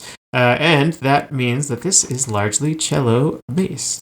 Yeah, this one, pretty straightforward in terms of its instrumentation. Very You get some really big textured strings. Yeah. We later add, like on the second verse, we add like a gentle arpeggio that's plucked. Yeah, so you get the bowing cello, you get the pizzicato, I believe. I mean, to me, plucking is pizzicato. Yeah. Correct me if I'm wrong. I won't. But that's what I will call it because it sounds nice. And then, yeah, it's kind of like it's pretty close structurally, right? She like goes through the verse, chorus, verse, and then, you know, does all the same delivery and stuff. The strings do switch them. The strings switch up a bit on their like refrain and bridge. It's a little less like ambient sounding, more like a pattern. And then it does have this like distorted cello solo. Yeah, which sounds so cool at first, but it just doesn't do a lot. What? I like the tone on it, but I don't think I like the overall solo. And it solos twice. Wow, now it's trying to, I think, be a little more like understated overall. Sure, in the first one, I'll let that slide, but we're diving back in there, which suggests we've got more to do. Right, and it doesn't do much more. Yeah. Yeah, but I do like that tone. There's not really, there's kind of like one idea in this song. Yeah. Two. And it feels like maybe it could have had something else. It feels like, because I worked for like Prom the bass Queen. setup. Yeah. Where it was like, we're not going to change much throughout. Yeah, but I think Prom Queen really locks in on that genre link between the original and this, being like, hey, these lyrics sound like a 50s ballad. Or like, what is the link to this? It's a cello. It's like, cello. You get nice, clean vocals on this. She's a good singer. Yeah. But she does sound good. She sounds good. The tone of things sounds good. It just needs like an extra layer of something moving. You know? And I feel like it's pretty decent overall, though. Like I didn't dislike this one at all. It's a strong showing generally, like compared to some things we talked about where you're like, this is trash. It's just like compared to the other ones we talked about today, it's just weaker. Yeah, it's just a little on the weaker end. Yeah, but like overall, not bad, but not my favorite. But that's this version. It ends it's got a very like proper, distinguished ending. Is it like? It's like an orchestra piece. Oh right. It does like the pause, and it goes. It does. It's very much like resolve. We've resolved. Yeah, this piece resolves. So if you want a classical feel to November Rain, you get that here. It's pretty good. It's not bad. It's just. Yeah. And I like it. I don't love it. That's my final verdict on that. Yeah, if you're really into the style, it's good. That's good. That's good. But what's even better is our final verdicts, of which there are 3 categories: the worst version, the best version, and the version most likely to keep you warm on a November rainy night. The warmest version, the coziest version. How's that? Oh, yes, the coziest version. The cottagecore version. Cottagecore version. I mean, I think I know which the cottagecore version is. I don't know if I'd call it the coziest. I don't know what to call it the coziest. Alex, what's the worst, though? The worst version, I have to give worst to Unwoman. Not because it's bad, but because I think the other ones are better. I think you're right. I think it's a solid showing for covers this week. Yeah, absolutely. I had to cut. There was still good covers on the table here, folks. Yeah, I mean, it's a long song, so we're only talking about 5 covers. So I think when you start cutting them, like, if there's some good ones, then they stay on. They stay on. They stay. But yeah, I think Unwoman is probably the weakest showing this week. I hate to give her worst, but it's unfortunately what applies this week. By just being pretty good. Yeah. I could argue maybe Time in Malta, but I think their use of the song is very smart. If you're just talking about sheer number of ideas, where they're like, let's do this, they've got it beat. Yeah. By a lot. They're braver, they're a little more experimental, and I think their sounds are pretty good. Yeah. So yeah, I think Unwoman is unfortunately the worst, but who's the best, Alex? Who is the best? I feel like several of them could take home best. Mm-hmm. I don't know if any of them like blew me away necessarily, but I do think it was not like boring to listen to them or anything, and I think they were mostly pretty good. I think I was like subtly charmed by a couple versions here. Like, yeah, I'm just like trying to talk it out and think like what was the one that did the most. For me, I think I might have to go with Ghetto Blaster Limited. I've done this before where I'm like, I like bossa nova generally, but we've had so many like boring bossa nova covers, and then one comes along that's like, ooh, this is interesting, and I'm like, I gotta put it on best. So Ghetto Blaster Limited gets my best. I think that's a great choice, because for me it comes down to Ghetto Blaster Limited or Prom Queen. Prom Queen, yeah. Who I think both locked into something strange on this song and brought it out and delivered a solid piece of music. Yeah. I'm going to give it to Prom Queen just because I think by being a Fallout fan, like doo-wop has a bit of like a link to my brain, like 50s music. And I mean, they doo-wop that very well. They fucking doom-wop that very well. So that gets the best version for me. Alex, which one's the coziest? Coziest. I mean, you're talking cottagecore. I feel like Unwoman is the most cottagecore. Just seeing Unwoman's like aesthetic generally. Sure, yeah. I feel like other than that, you could say Ghetto Blaster Limited or Unwoman, which are the two I've already mentioned. Right. For coziness. But I think, given the time of year and the location I am in, I'll have to give it to Unwoman. Fair. Good choice. I think you could also argue Korallreven is a type of coziness. Something cozy about synth music, with its kind of like sparkly. It's fair enough. I guess tones and motions. It has the like shoegaze thing going on, right? Is it shoegaze? Yeah, shoegaze. Which is a little more understated in some ways, and like textury, which I would probably associate with coziness. Yeah, shoegaze you can really lay back sitting. That's a coziness of its own. Yeah. Nonetheless, I'm giving it to Ghetto Blaster Limited because a little hip hop bossa fusion, that's cozy as hell, baby. Oh, yeah. And it's good. I think people should listen to that version. But that's our final verdicts. If you got a different opinion, similar opinion, want to talk to us about a version we didn't talk about, hit us up on the app, formerly known as Twitter. Hashtag, should you even hit us up on Twitter anymore? You should maybe be hitting us up on Blue Sky now. More people are on Blue Sky these days. I am there. You'll have to find me, though. I think it's the same as my former Twitter account. I think it is Snaky Me. Find us on either of those apps. Hashtag CoverMePod, @SnakyMe, @SomeAlexWiseGuy. Send us your comments, questions, concerns, suggestions for future episodes. You can also email those to us at covermepod@gmail.com. Talk to us there. Talk to us there. Send us your comments, questions, concerns, suggestions for future episodes. Did I already say that? Doesn't matter. I've said it again. Say it again, yeah. We're on all the apps. We're on every app. Think of an app, we're on it. Podurama, Podbean, Pocket Casts. Pod. I recently had an embarrassing experience where somebody asked me about my podcast. I'm like, what's it on? I was like, Spotify. Just plug in Cover Me Podcast into the search engine. It did not come up, my friends. Oh, and he even went to the podcasts like filter. It did not come up, my friends. That's unfortunate. So this is why you need to rate us, review us, and tell your friends, family, and loved ones about us, because they're not doing it for us. We don't exist. So what you've got to do this week to really get the word out there is Google Cover Me Podcast and click on the Spotify link that comes up. And just do that 10, 20 times a day. I'll go to a library, do it on all the different computers there, and bump our numbers up that way. That's what you can really do. You're not even telling somebody else. Just work that algorithm. For us. Please. Please do it for us. We're getting fucking smoked out here. But that does it for today's episode of Cover Me. And as we always say on Cover Me, I know that you can love Cover Me when there's no one left to blame.